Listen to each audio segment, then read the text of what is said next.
वज़ीर-ए-आज़म नरेंद्र मोदी ने जम्मू कश्मीर के कठुआ में अवामी रैली से खिताब किया। उन्होंने कहा कि लोकसभा इंतखाबात के पहले मरहले में जम्मू कश्मीर की अवाम ने साबित कर दिया कि वो किसी दहशतगर्द, मिलिटेंट और इख्तिराई तंजीमों से नहीं डरते।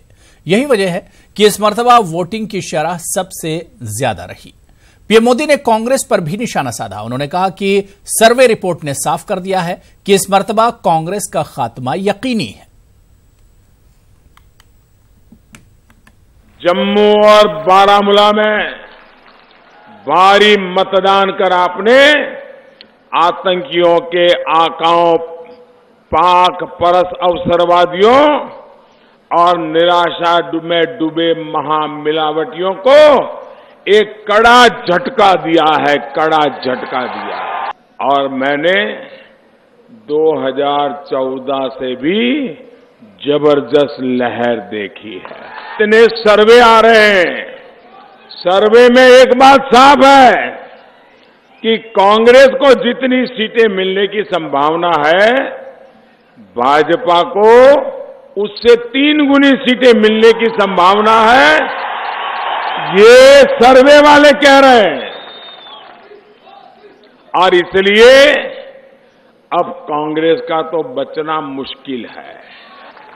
जम्मू कश्मीर के चप्पे चप्पे में तैनात सेना के जवानों, केंद्रीय बलों के जवानों, जम्मू कश्मीर पुलिस के जवानों को भी मैं प्रणाम करता हूं।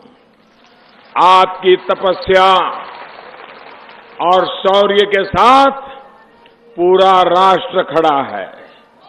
साथियों, राजनीति अपनी जगह होती है, चुनाव अपनी जगह होते हैं, लेकिन ये भी न भूले, नेता भी आते हैं, जाते रहते हैं, लेकिन हमारा ये देश हमेशा हमेशा रहेगा।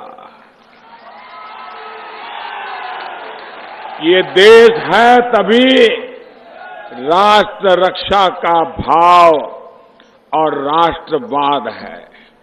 लेकिन देश में कुछ लोग मोदी के विरोध में इतने मशगूल हो गए हैं कि उनको राष्ट्रवाद गाली के रूप में नजर आने लगा है।